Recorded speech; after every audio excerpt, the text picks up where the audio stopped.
Is that you? Oh, there we go. Hey. All right. Hello. All right. Cool. Yeah. Hey.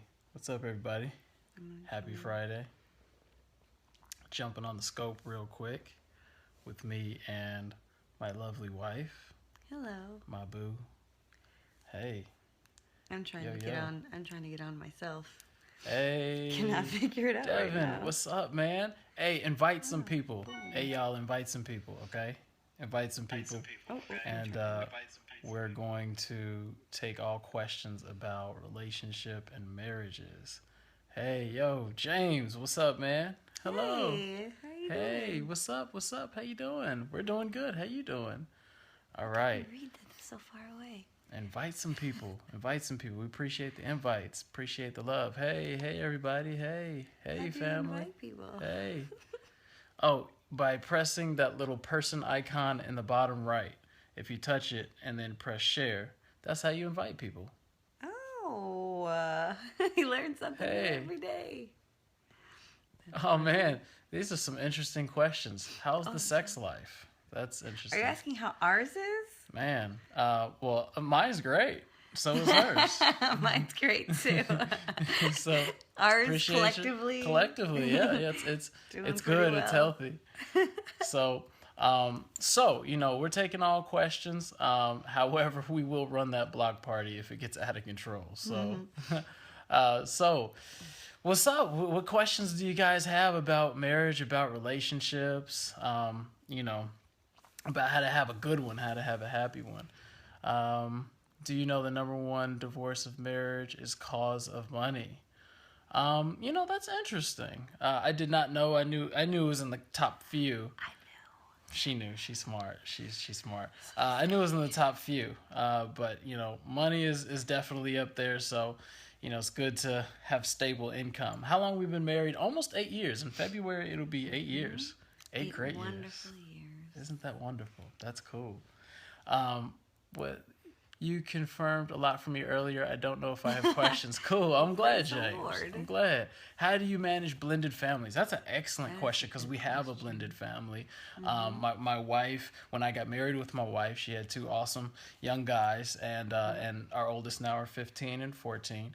And the way we manage it, I believe, is to make sure that the whole household feels the same amount of love, I would say, and everybody feels included in everything. Kind of the same way we manage the TV remote. We make sure that everybody's a part of. Some love. Yeah, it was some love. Everybody's a part of it. It really takes patience. It takes patience, and it really takes making sure that you are trying your best to make sure everybody feels a part of the family equally. Everybody feels valued. Everybody feels loved, and everybody feels like they're involved in a loving household atmosphere. What do you say?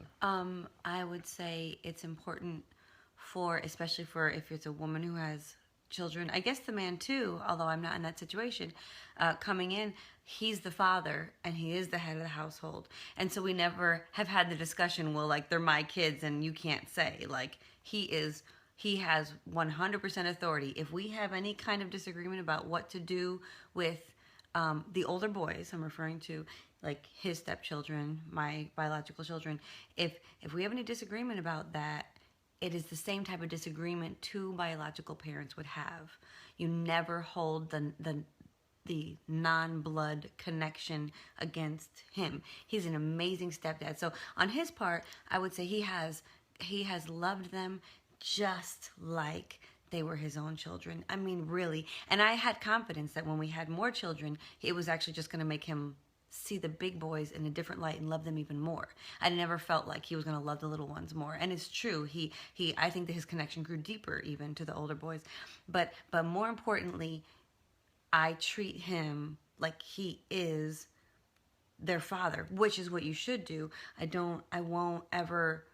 I've never taken the role like I'm the real parent, so I get to say if I don't disagree with him. We have a real conversation, and usually he ends up being the winner of those kind of conversations. And we do have equal play. We have equal part, and so I appreciate that she always treats me as an equal, and I'm not kind of like the second in command when it comes to her children.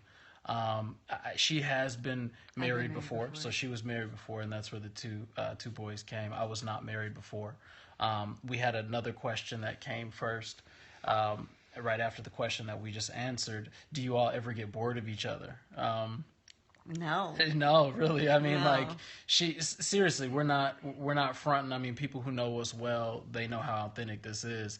My wife is my best friend, Yeah. and I tell her all the time privately, if there's ever a moment that I can spend with anybody, I want to spend it with you, because you're my favorite person. I call her my favorite person. Yeah, he's my favorite person And we just enjoy truly being in each other's company. But you know what I think that comes from? I think that comes from wanting to love and serve your spouse, and that's what it's really about. Yeah. And you want to marry somebody that's truly, your best friend. How do you, are you a basketball fan? I am, and the Bulls just lost. But I want to answer the board question. Okay.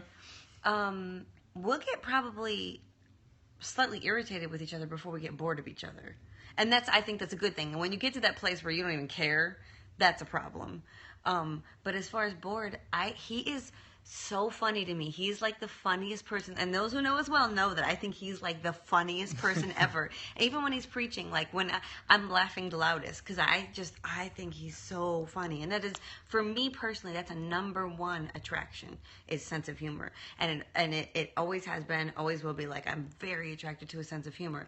And I say that to say, if you want someone that you're not going to be bored with forever, make sure that what you really like and what is really important to you, that you choose partly based on that. It's important. Yeah. And it may not be sense of humor. It might be something else. It might be like you love deep conversation.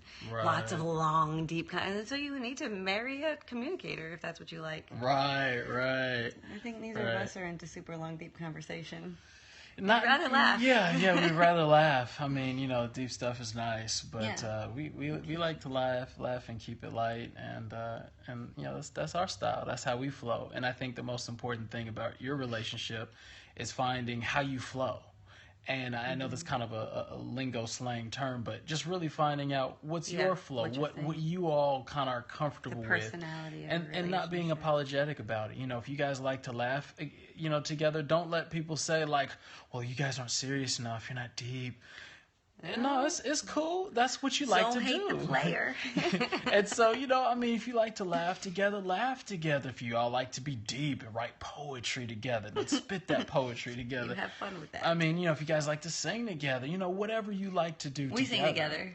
That sometimes we do. We sing silly songs though. Y'all don't care about that. Maybe one day. Maybe one day. So what else? I saw a couple other questions. Sing. I saw a couple other questions, and I'm trying to get them. If I didn't answer, I apologize. I'm not trying to overlook you. Sing. How do you deal with differences in scriptural interpretation? That's actually a really good question. Because we don't have the exact same interpretation of all the scriptures, and so I think the way we deal with it is to know that, first of all, we want to value each other's opinion, I think, and each other's interpretation of the scripture. Not like, I'm right, you're wrong. Obviously, you miss God. But I think more so as go into the conversation, and with a heart to learn. Yeah. I think that we interpret scripture differently, just the same way we might just think differently as man and woman, or our personalities are different. Our doctrinal beliefs are the same. Our values are the same, like what we believe on is the same, but like I'll come up with something and I'll explain it, and he'll be like, "What?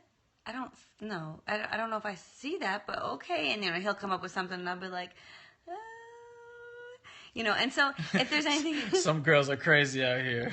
Let me tell you, some have crazy tendencies that are brought out by what a guy does. You have the key to unlock it. I have a theory about that. I think sometimes there's a little bit of crazy in a lot of girls, and guys create the environment to make them crazy.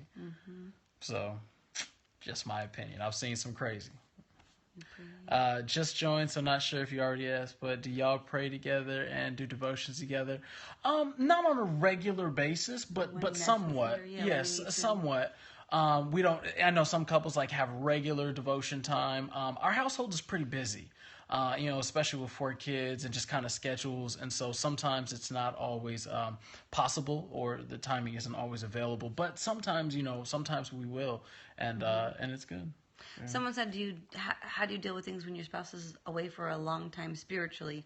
I'm not sure if you mean if someone is disconnected spiritually for a long time, or how do you deal spiritually when your spouse is away?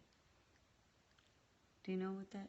I'm not sure. Maybe you can be more clear. Wow, would it be helpful? I appreciate that. Thank you. How do you deal with conflict? The person who asked the spiritual thing, maybe just ask it again, like a little differently. How do you deal with conflict? How do you deal with conflict? Do you have conflict stuff? We have totally different conflict styles. But yeah, so the way I deal with conflict is I just ignore it. I'm just kidding. Yeah, we have different styles. I actually, my conflict style is more that when I feel the conversation has started to reach an unproductive point, I'll actually tell her, so I feel like this conversation is no longer productive, and I actually remove myself. And I've told her before, this is not out of disrespect at all, or not trying to hang up on you or something. This is simply because I feel like it's not productive, it's now destructive. Right. And so I want to remove myself from the conversation. Let's pause this and let's come back at another time when we're a little calmer, or the emotion of it has died down, and then we can have positive discussion. That's my conflict management. I would say, well, I mean, I just respect that. Like, I don't, at least not after 2 years of marriage, have tried to push when he's done. But so I guess maybe our conflict styles are the same. I was more thinking of personality, how you'll kind of internalize, and I don't. I'll externalize, get through it, get over it, move on. And he'll more like process it for a while. And so we have to respect each other that way. Right. And so I'll have to give him space. So with conflict, for me, he needs space. So I'll have to kind of give him space to process, where I want to just be like, okay, we're good. We forgive each other. Let's go do something, and he's more like, hold on, let me get through. Let me think this through. And for someone, who is a high communicator and is kind of intense, I'm talking about myself. I just have learned that I just have to go somewhere and know that he loves me. He's just over somewhere processing. He's not mad at me or anything. Right. Someone's asked about how deployment. do you deal with someone being away from. And yes, we are from a religious or / church background. Same. I am non-denominational. Yeah, non-denominational. I'm a minister, and my wife is also a minister too, who was licensed earlier this year. And so we love God, love people. And so somebody was saying, how do you spiritually deal with deployment? Yeah, like when your spouse is away for a long time. Mm-hmm. I'm gonna have to let you take that, because you're only away for at most 11 days. Ask God to give you strength. Really. And your number one job becomes, at that point, how can you pray for them, and how can you serve them even from afar? Prayers work, and I believe one of the best things you can do for your spouse is pray for her, and that's how you show her that you really care. And so. Do you think that people who go to church are good people? Absolutely not. Now, some people who go to church are good people, and some people who go to church aren't good people. I think we're all inherently, we have the potential to be good. But I feel like I don't like this angle. We have, thank you, the potential to be good, but just because your body is inside of a church, even on a regular basis, does not make you a good person. I have known multiple people who were abusive, mean, gossipers, liars, thieves. So not necessarily, but keep going to church and hopefully you'll develop into a good person. Yeah. So it's about Jesus in your heart and Jesus being real in your life. It's not just about the activity of going to church. We appreciate that love for the youth ministry. I saw a couple other questions. I'm gonna hit this. What's the biggest challenge you had to overcome moving from single to married life? Single. Being considerate of someone else. Meaning, as a single person, for me, especially as a single mom, I just made decisions. I did what I want when I wanted, or what I felt like I should do, and I didn't have to ask anybody. Yeah. And when you are married, you absolutely all the time need to, what I call, act married.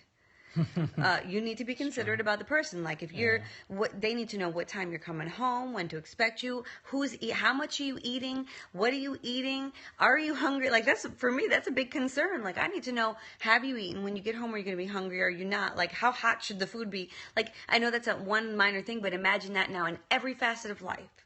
With children, vehicles, having gas in the car, work schedules. You have to, and of course, what's the word when you have fun? Recreation. You have to be considerate of someone else all the time. Yeah. Well, you're not your own boss. What was that question again? Going from single to married life. Oh, single to married life. Yeah, that was, I think the biggest challenge for me was making sure that I was always considerate of somebody else, which wasn't hard, but that is what it is, and you got to be patient always as you be considerate.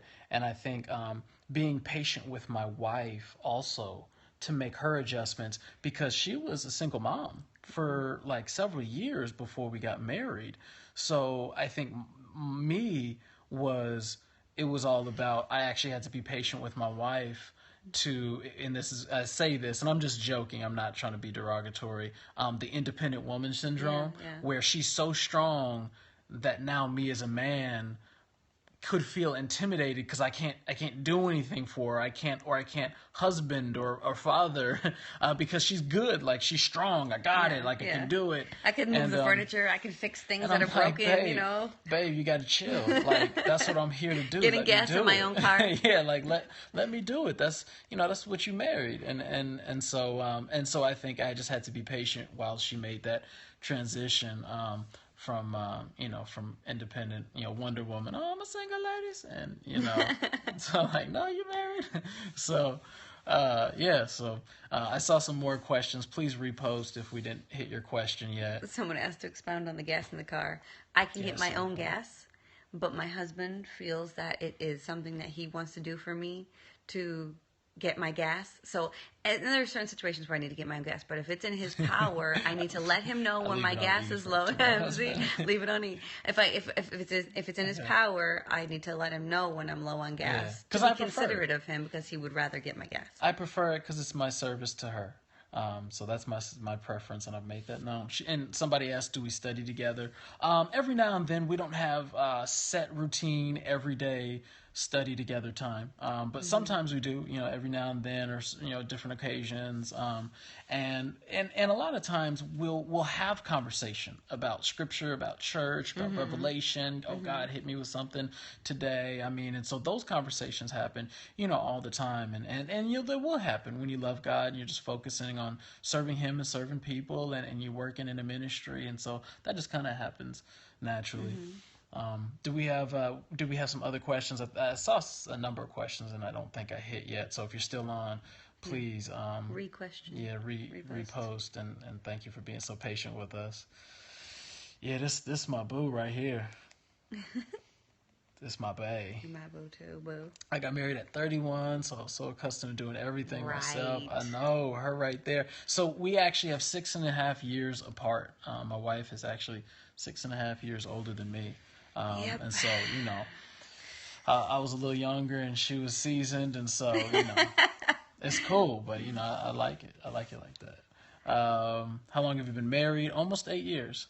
Can you speak to that for the single ladies? Can't tell. Oh, thank you. Oh, thank you. Thank you for her. Can't tell. Speak to that for the single ladies. So.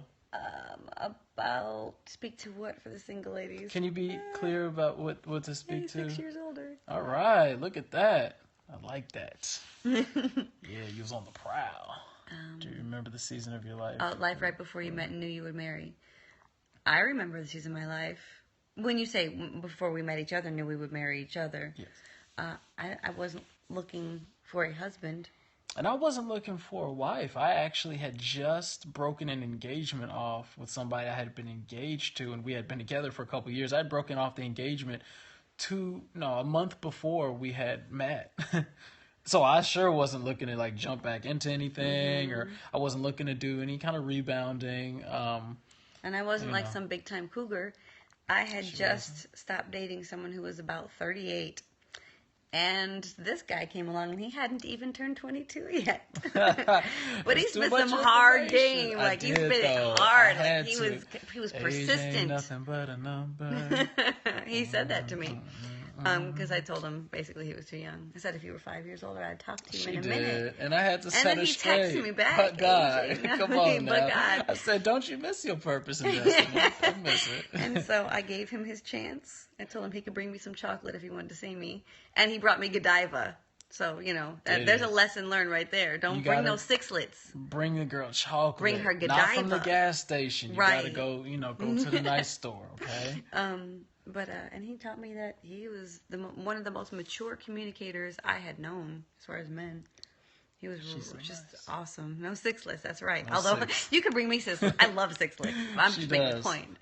Nice stuff. Bonus. It's funny, points, because he tried to tell me apparently that I got points for cooking. Oh, did somebody ask you how you balance ministry and your life? So nobody really asked that directly. So balancing ministry and life. Ministry is life. Yeah. So I'll say this: boundaries. Knowing boundaries. I make sure that I go home, even though I might get home a little later. I might not get home at 5:30, maybe more like 6:30 or so. But making sure that is a priority for my family. I actually have a rule within myself. I don't like to be away from the home 3 nights in a row. So, there might be a church night and there might be something else happening the next night. But if there's a third night, I'm no go. Even if people want me to be there, I've told people in the ministry plenty of times before, no, I am going home and I'm going to be with my family because they're my first priority. And so, I don't want my family to ever feel like they got second because ministry was first. And so for me, I actually have to set those boundaries. And I tell people like young guys and stuff that want me to mentor them, I tell them what to expect, and I tell them flat out, I got 4 kids, and they are my first priority to mentor, to father, and to raise. And so I say, I can, with the rest of what I have, I'm happy to help you and serve you, but I want to set the expectation that I'm not trying to mentor the world and then be a terrible father in my home. And so that's how I kind of balance my ministry and family. So. And I would say, there's a lot of ministry that happens between us. Even like we'll get a call or a text and someone who's been in the hospital or has been in an accident or something, we'll pray together. So like right now it is, what time is it o'clock? 10 o'clock? Something like that. And this is essentially ministry. I mean, we're here to answer questions, to help people's lives. And we just put our youngest kids to bed. And so a lot of it we just enjoy. I think where the balance is really needed. Thank you. So nice. You all are cute too. Where the balance is needed is like if he's doing, say, emails late at night, to departments that need information and stuff. And I would say as a woman, I respectfully and lovingly am vocal. I don't. It's true, real talk. I don't have an attitude. I'm like, why are you on the phone? Why are you texting somebody? Who are you talking to? But I will be like, hey, who are you texting? Because it'll be like midnight. I'm like, who are you texting? Or who are you emailing right now? And the point is, I really want to know because maybe it is something important. There's no problem with that. But it's kind of like a reminder to him, like, oh, right, I guess I could do this tomorrow. That's what I'd like is for him to just kind of just stay cognizant. And it's easy to forget sometimes because there's a lot of responsibilities. Right. And then when there's a busy time, like we have something coming up, I give him as much space as humanly possible. Yeah, like if we have conference and stuff coming up, a lot of that stuff is kind of unavoidable. It just kind of takes time. And so we try to be very, very respectful of each other's opinions and feelings. And so you should do a separate Periscope on the single and married women and young women. This? Yeah, absolutely. I be telling her, come on, y'all, come on. But I tell her all the time that women want what you have, and so we were able to convince her to jump on the Periscope, and she did, and she was so nice to join. And so just trying to be real. We're not out here fronting or just trying to put on a pretty face. We try to be real with our answers. Yes, you should. Amen to that for the singles. All my single ladies. Where's the camera? It's here. All right. So, do we have any more questions before we log off? There might have been a couple more questions that we didn't get to. And so, if we missed them and you're still on, please repost. What conference is coming up? None that we're doing right now. We have a youth event coming up next month, a concert, the Queens tour, and so. But that's not nearly as involved as a conference. But it's fun. I think that if you're asking what's coming up on November 13th, we have something coming up, and if you want to see what it is, gohardforchrist.com. You can go to the website and get information. It's going to be a really, really cool concert. Really cool. Yeah, you're welcome. You're How do welcome. you deal with temptation? Temptation. Temptation to do what? Because that's the difference. Like, I personally have no temptation to, like, go be with some other dude at all. But I think that maybe what helps, it's like we deal with it on the front end because he gives me everything I need. He gives me all the attention I need, positivity. Like, he tells me I feel like the most attractive woman on the face of the planet. She fine. Because he's always telling me privately, you know, we do all this thing where we, you know, we'll praise each other publicly, but privately, he is always telling me, and they're a lot more intricate compliments than you guys get to hear. And so I'm not looking for that kind of stuff from somebody because I get it. And yes, I need it. I am, you know, I would say a large majority of women need it, but some need it more than others. And I need it. I'm happy to say that my love language is words of affirmation, and getting it from my husband is important, and it makes me feel loved and good. And so I'm just not trying to get anything from anyone else. But I will say this, there are times when I feel, I have noticed maybe I have too much communication with, like, there's some men that I have to communicate with, but when I feel like it's too much, where it's like, we're getting to be like friends, and there's nothing wrong with being friends, but when you kind of get close like you would with someone of the same sex, that's where I'll start pulling back from to the extra conversations with a male. Yeah. I don't know if you have something. I echo all of the same comments. She gives me everything I need, and she's an amazing woman, and I call her the best wife because she really is. I mean, she's just an awesome model wife who, I know nobody's perfect, and so I'm not saying she's perfect, but she's extremely faithful in everything and in all areas, and she really loves me like a great wife. And so, so I don't feel like I'm lacking anything that I need to go anywhere. Right. And then two, you know, when temptation comes, I echo her same sentiment. If there's something happening, or maybe some communication that's happening that is too much, or that could be a point of future temptation, I believe that as you have God in your heart and you're following God and you love God, I believe that He will start to talk to your heart because you love your spouse and you want to serve them. And so anything that comes to try to distract from the marriage, I believe that God will speak to you about and help you remove it. And so really what the basis of having strength to defeat temptation, I believe, is having a strong relationship with God. And as you have a strong relationship with God, you have a prayer life, you're reading the Bible. It's not just a book of do's and don'ts. It's a book of God's word that He speaks to you, and it helps correct you. And I believe that as you yield to that correction, I believe that, it adds power to your marriage. It'll add power to your individual walk as a person, as a man or woman. And so really that's how we deal with it. And we're no different from you all. We're real people, you know? And I think that both of us would also tell each other as well. There's no jealousy. Like, he is not jealous at all. Like, the least jealous man I think I've ever known. And I don't think I'm jealous, but when we, if we notice something, like there's been times where I've noticed like a particular person reaches out to him more than they need to. And actually he'll not even notice. He'll just be, oh, okay, all right, yeah. And he'll kind of realize, and so he'll just maybe pull back a little. And so when we say those things, it's never like, out of jealousy, it's protection. Yeah. So if I notice something, I'm not going to like keep it to myself and go tell my girlfriends about it. I'll go right to my husband and be like, I think that this person likes your attention too much. Yep. So maybe just don't give them so much. Yep. And he'll do the same. And then sometimes I'll reach out and give that same person extra attention so that they're getting it from us rather than him. Yes, yeah, absolutely. And you know what? We also have some boundaries set up to keep our marriage safe and to keep ourselves safe. One of the boundaries that I have set up is I will not let any women or young women ride alone with me in my vehicle ever.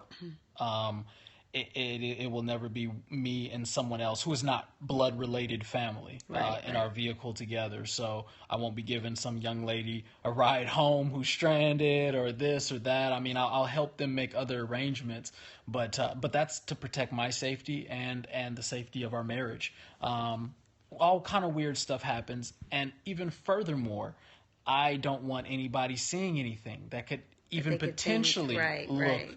look shady or anything like that. I don't play that game. I don't play the game where I live life in question and take risks. I know some people are like way edgy. That ain't me, cuz there's a lot of slander to go around sometimes, so I don't need that drama in my life. Someone said, what if they're not blood related family, but you grew up together? I honestly I think there are understand some that, exceptions, but but I don't you do know, it. right, right. But also, you know your heart. So those ones that you want to defend the most, be careful. Yeah, Those. there's a scripture that says, "Give no open door to the enemy," and that's what I believe in. It's going to be impossible for you, and I'm not saying people are perfect, but it's impossible for you to stumble if you're never in an area of stumbling. Like Right. if I'm not in the vicinity of stumbling, it's hard. It's very very hard to stumble. I mean, you don't mess up and have infidelity in the middle of a packed room with all Right. your clothes on. Some person Like, doesn't fall on top of you in public. And yeah, be that like, doesn't oh. happen. So somebody had to find their way to somebody's bedroom or somebody's secluded area Yeah. alone without their clothes. Like that was a Right. process. Yes, yeah. And so, if I can make sure that I'm always protected in that way, then we do it. And so And I've it's funny, I've had at least a couple women in the past few weeks or so ask me like, how do you deal with other women and women trying to step in on your husband? I'm like, they don't. they don't. They Women don't try to like really get with him, and it's not because he's not gorgeous, as you You're so see, he's nice. so beautiful. You're so nice. All this right here. I have to end But this it's not stuff that. early. It's not that. It's because what another woman has told me before. She was a great compliment about him, and she said, I love seeing you too. and she said, your husband puts off this air like, I love you and Jesus loves you and I want to do it, whatever you need, I want to take care for you, but I'm married and you need to stand back right there, like this like very loving kind air. Boundary. Yeah, exactly. And that's what she said. It's a boundary. There's this like unspoken boundary that David, he doesn't have an aura of welcome, approach me women, and Let come me and get try that to extra hug. Yeah, no, he's definitely extremely Hey, loving Nebraska. in a very, maybe I guess, paternal, fatherly way. Like, I love you, Jesus loves you, and but Yeah. Stay back. so he does a fantastic job at not attracting that kind of attention. And thank you. And yeah, because we don't want no drama. So I think there was a couple more questions. I'll try to hit them before we log off. If you're still on and I missed your question, please repost. Can I say something else about temptation? Please. Sometimes people think the grass is greener. Like you think, well, if I was with this person, we would be having a lot more sex. Or if this person, my wife, maybe her body's changed. It doesn't look like it used to or something. And this person looks good. But if you appreciate what you have, it's hard not to be happier. I mean, appreciate what you have. Really, really do. If you stopped being with the spouse that you were with, and you decided to be with somebody else, you'd have the same problems. You'd either have them right away or you'd have them in another 5 or 10 years. You're going to have the same problems. Women are still women, men are still men. And so you have to change your perspective. Grass is not greener. The grass is not greener on the other side. That grass is brown. Somebody said, were you all cool with your exes when you all dated? We were on okay terms. My ex, her name was Nikki as well. Wrong, Nikki. Right. And we were cool, but we didn't have much contact after that. It wasn't like let's be cool, let's hang out, let's chill, let's go get a bite to eat. No, it wasn't like that. It was very like see around campus. Very cordial, and that's it. I am. I'm actually just pretty cool with exes in general. I try to be not, and I don't mean I hang out with them and I'm friends with them. Like I don't regularly Right. talk to or communicate with. I'm not still friends with exes, but if you talk to, I want to say most, if not all of them, they would all say, "No, she's still nice." Yeah, Like cool, occasionally there's a yeah. yeah. But don't spend time. Yeah, so it Don't depends what hang you mean by out. cool, Like, but not bad terms at all whatsoever. yeah, I agree. Not bad terms, and I don't think you necessarily need to be. No, it's whatever. But if you are on bad terms with all your exes, there's something wrong, and it's you, and you should probably. I'm being totally serious. Be real, You son, should be real. check that. Like try to figure out. Maybe even talk to a couple of them, or talk to your close friends and say, "I've noticed I'm on bad terms with like all my exes. What do I do wrong? What am I doing?" Right. Yeah. And there's a line. Yes, there's a line. There's definitely a line, and so I believe that you can wish well for all men and women, even your exes. You can still pray for them and bless them from afar. You don't need to be intimately involved in their lives because you don't want to set your current mate up or spouse And something up else that's good for some to drama. have. With social media, it's very easy to like have offline conversations. So if there's ever been, I'm gonna use myself for example, if there's ever been a conversation I've had with say an ex or something offline and nothing, deep, like one time I happened to see an ex's mom in the audience at Living Word. When I stepped back into pastor's office, I saw her face on the screen. I was like, oh my gosh, is she here? And so it ended up that he was so messaging random. me on Facebook saying my mom's there, private messaging. So things like that where I'll make sure to let him know that we've had some communication. Like, oh, hey, so-and-so reached out to me. I hadn't seen them in like 20 years. And this is what they said. And so that way, even though it's completely innocent, it's also something that my husband is aware of. Maybe he's a part of, I just, involve them because something that's innocent can turn not innocent quickly. Right. But it's a lot harder for that to happen if your spouse is involved in the conversation. Just know this: secrecy usually breeds sin. And I think when you're very transparent, when you're kind of out in the open, you make sure that lines of communication are open about what's going on in your life and in your day. Usually that'll help cut off a lot of stuff. In secret is where sin and temptation thrive.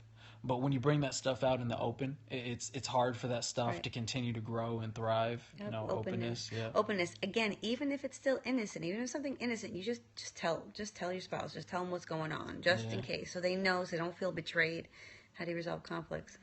So, ask that again. So there's something that we actually use called the prep method, and we actually we teach it. We didn't come up with it, but we teach it to other couples, like in our marriage classes and stuff that we have at the church.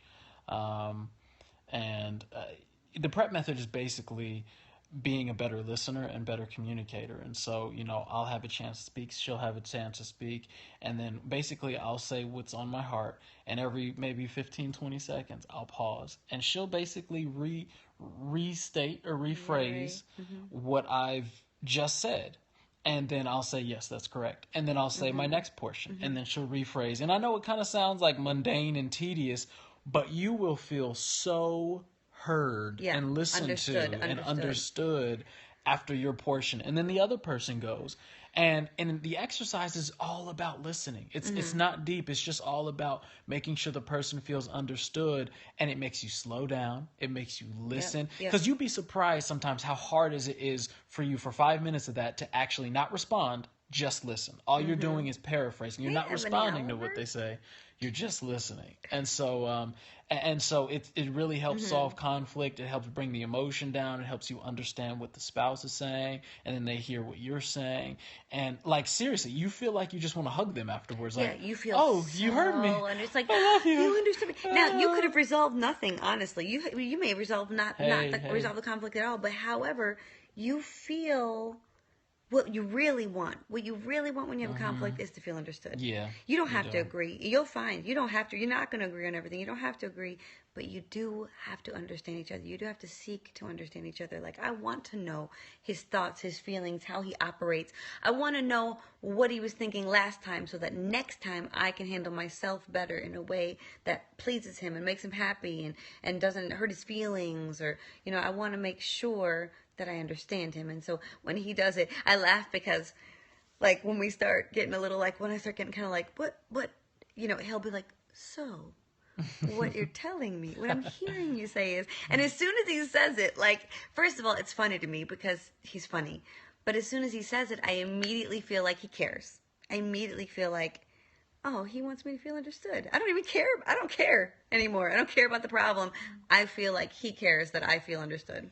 And we appreciate your love offering of hearts. I appreciate that comment that we need 1,000 hearts. We receive all the love. There is no cap on the love that we can receive. So we appreciate. We like love. We appreciate it. All the applause via hearts. So we're glad we got married too. Thank you, Ebony. We're glad we got married too. This was the best decision I've ever made of my life. I was trying to do this. Other than knowing Jesus and accepting Him into my heart. Mm-hmm. So do y'all have any other questions? We might have missed some, and if we did, we certainly we're trying to get to them. Thank you for being patient. Repost it before we get off. We're trying to get everybody's questions if you're still on. Thank you. I feel like there were some ones early on we didn't answer. Yeah, there probably were. What do you do when your partner has a busy schedule? Tell them slow down. You want me to? Yeah, you can go ahead. First of all, support. How do you make time? Support. Yeah.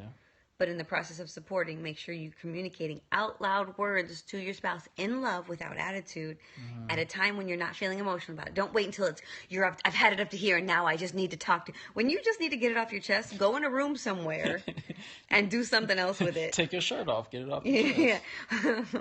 Okay. I thought that was got weird. So, like, don't get it off your chest. When you feel like I just need to get off my chest, don't get it off your chest. At that point, do something else. Wait till that emotion is gone and have a conversation and say, okay, I know you're really busy, so can we plan something? Like, if I know during conference week, IFC for him, if he's got that coming up, can we plan? I know you're going to be busy till Friday, so can we plan, like, on Sunday? Do you think you'll have rested enough that we can go on a date? And then you have this thing to look forward to. Like, I see you're busy, but I know that in 4 days I'm going to have your undivided attention, FaceTime. Yeah. And so it makes it easier. You're protecting your emotions. It makes it easier for you to support then. Then you take everything you have. Just like when you're feeling a little like down, you go and do something for someone else. You take everything you have and you be selfless. You support them. If they're busy, you make sure that there's some food there for them and that they've got enough sleep and that you don't load them down with extra responsibilities, and you just do what you can to support, because you have to think, I'm lacking because you're busy. I'm lacking your attention, but you're busy and you have a lot going on too. It's worse for him than for me when he's busy. Yeah, love notes are nice too. I see that comment, and I think you have to set yourself time apart for each other when schedules are busy. Time together. Yeah, time together when you're busy. Don't let your schedule control you, or don't let responsibilities outside control you. Right. Sometimes you just got to take control and you dictate. It doesn't matter if you how don't have your time. week is going to go. And just make time. on Thursday, they want me to do this, and this organization wants me to do that. Nope. I have that reserve for my wife. I got that reserve for the family. I've been busy, and I feel like it's time. I need to show them some love. I need to get with them, and so, like I said, don't let outside things try to dictate to you what you need to do, because those outside things, they can't save your relationship, they can't save your marriage, and they can't save your family. And so it's important for you to be present and make sure you set that time apart. Prioritize. That's right. Prioritize your schedule, and if you got busy schedules, then hey, there's nothing wrong with scheduling a date. There's nothing wrong if I ask my wife, hey, are you busy next Thursday? No, okay, my schedule's cool too. Put me in your schedule. We're going out that night. We date almost every single week, and I love it. It's every my 7 days time of the week. And when I say almost, I mean like probably out of 52 weeks a year, probably 50. We date every single week. Occasionally, we'll have 2 in a week if there's something we really want to do. But we date, and we, even if it's a little time away from our children, because I have the temptation to be like, oh, but the kids. But even I'd be like, nah, they'd be all right. Us, this right here, being strong and good and positive, it creates a much more loving and better environment for the kids. Mm-hmm. So we're investing in them by investing in us. For those people that are a little concerned about having time away from their children, and then and time with the children is important, but this is important to grow too. Yeah, and but he said, what did you say? Oh, when people need you to do stuff, like say at work, sometimes you have to do what you have to not do what you feel obligated to do. Because obligation is not the right thing necessarily. So if there are things that you feel obligated to, and I'm saying this because this is often so many people do, well, my boss needs me to, or I have to. You really don't have to. You do what you need to do, what you signed up for, what you're paid to do. But if you need to not do something to spend that time with your spouse, it's a much greater investment, and it's worth it. It's worth saying no to stuff. Yeah, so just communication is key. Everybody's situation is different, but yeah, communicate with your spouse, communicate with your boss, supervisor, or those who you've made promises to or whatever, and those who respect marriage, those who respect relationships, they'll understand. Yeah, some won't too. Some people don't respect marriage. No. And think of it this way: perhaps you're the example that they're going to see. Like, I always thought marriage was, something else, but I see you and I see you really pour into it, yet I see you happy.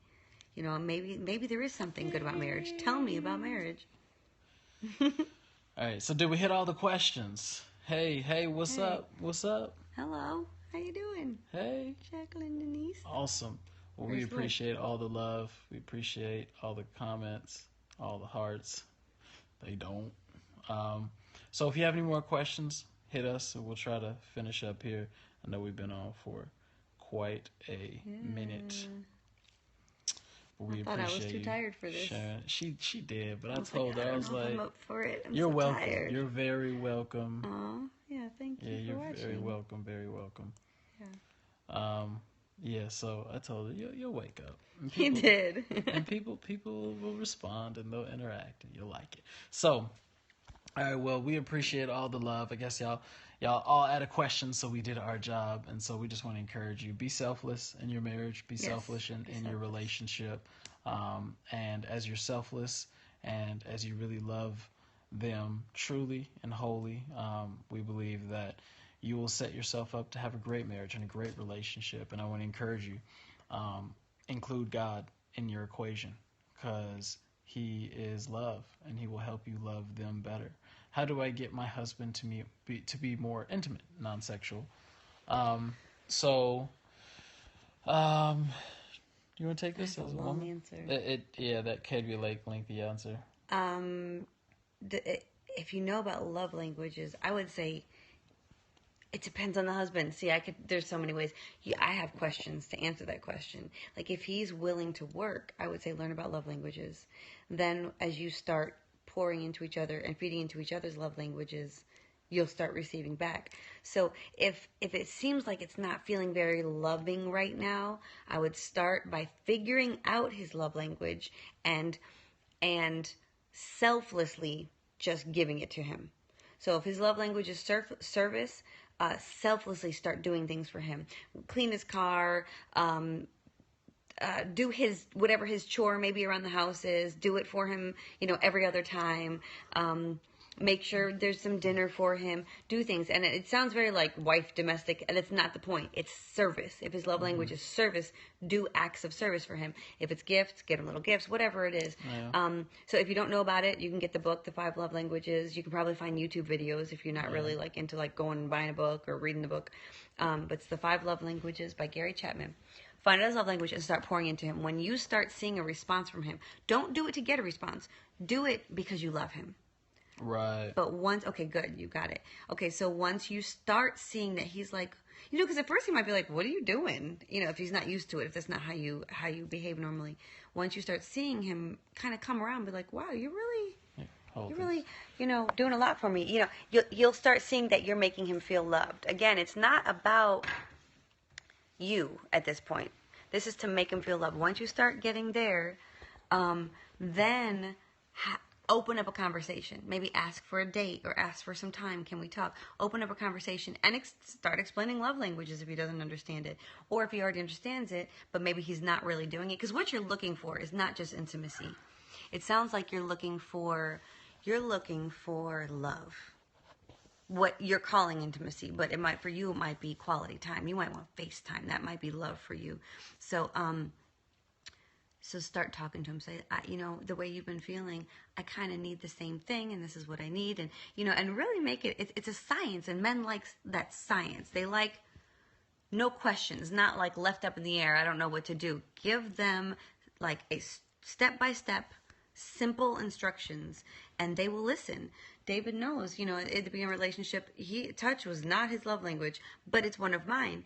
And so I explained to him what I wanted. I needed to be touched, but not in a way that felt like he was trying to have sex with me. And so I mean, I didn't mind the other touches, but I needed, there were certain, we actually did put some rules on those though. But I needed touches that were non-sexual. So he would, in the car, he'd like put his hand on my knee, but it would look kind of like this. And he'd like kind of put it there. And as funny as it was, again, it was more him who's been a little funny, but as funny as it was, he was on purpose trying to speak my love language. He was pouring into me, and I appreciated that. Even though it wasn't him, his natural way of loving, he did it, and it meant a lot to me.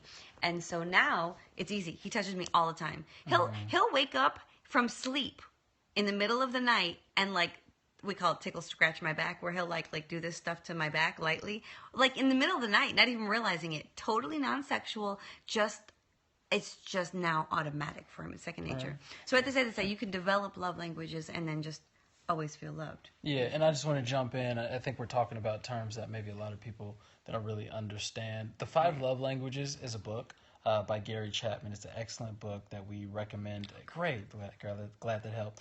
We recommend it to a lot of different couples, and it really talks about how couples and how people as individuals, they receive love and how they feel valued, and it can lead to really love and intimacy in the relationship. I have a book here called Now You're Speaking My Language. It's a follow-up book by Gary Chapman, and it actually is about honest communication and deeper intimacy for a stronger marriage. And so if you've read the Love Languages book, which I think a couple of you said you had. Oh, I thought that was for the workplace. No, it's called Now You're Speaking My Language. I got it for you. You have been reading it. Not this one? You did. We were reading it together. My wife is so silly. She don't even know what she be reading. This book? Yeah, this book? Yeah, so it's called... Is there one for this book? It's called Now You're Speaking My Language. You tired right now. She's tired right now. I promise she acted. Do you have one in your office about the business, the workplace? No, what are you where am I getting this from? I don't know. You've been in somebody else's office. Okay. As somebody asked a question, what do you do, I think, about a relationship where the person has a lot of red flags? Well, if they have a lot of red flags, you need to. I would slow down that investment. Yeah, just slow down that investment, and I'm not trying to put anybody on trial here, but let them prove their character to you first before you just take them at their word. Some people are real good at talking you into the relationship.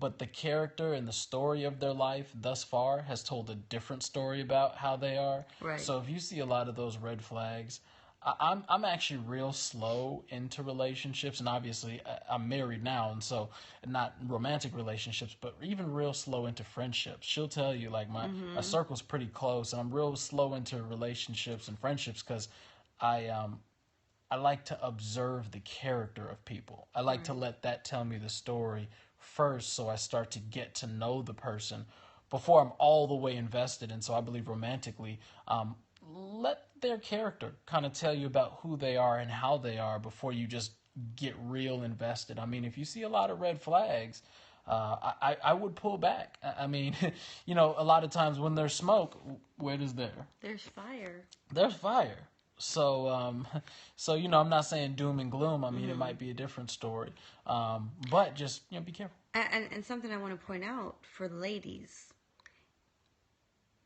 allowing a man to prove his character also means you need to stick around and chill out for a minute. Because a lot of ladies, like, a man does one thing wrong or he says the wrong thing one time and they're out. Yeah, you can't be so hard on a man. Allow someone room to be imperfect. They're not perfect. They're going to say the wrong thing. You're going to marry them. They're going to say the wrong thing possibly every other day. So you need to let them mess up a little. Mm-hmm. Now, I don't mean lie to you on a regular basis. Oh, you lie to me about different. Everything. But like if he says something a little like rough or text something, first of all, don't believe what you read by text. Call, like, say, can you talk, and get the tone of voice. Maybe there's a misunderstanding. We misinterpret vocal, like, tone. But yeah, let them be a human and let them mess up and let them prove the character. Like, maybe they did this that wasn't quite what you think is right, but maybe you realize, oh, well, that was just this, and really they are a really, stand-up guy. Right. So give them some time to and give them a little mercy, a little grace. Real talk. Sheesh. I see some women be really hard on men. You don't need sometimes to be so hard the women on them. go in, though. They do go in, though. Sometimes. Be hard. I mean, are you being hard on yourself too? Right. That's Got to go both ways, right? Mm-hmm. Okay, so if you have any more questions, we're answering all questions about relationship and marriage. If you guys have any more questions before we jump off the scope, please let us know. I got my wife sitting next to me in the bed. This is our bed, see? See our bed? It's our headboard. It's kind of fluffy. It is. This is where we sleep. It's where the magic happens. The magic of sleep. So, okay, so no more questions. We appreciate you guys showing the love. Those, especially of you all who stuck around. We should do this at least twice a month. Maybe we can do this every so often. You are very welcome. We enjoy doing this. We enjoy assisting. We enjoy just encouraging folks. The only thing I'm going to ask you to do is you can follow myself, follow my wife. We're both on Periscope and Twitter and even Instagram.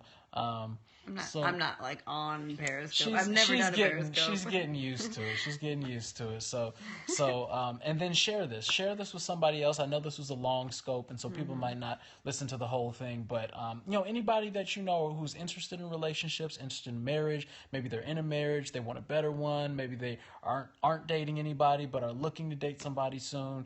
Share this with them. It might encourage them, and so they can watch the replay of this scope. And hopefully, they'll be encouraged. You got anything to tell the peoples?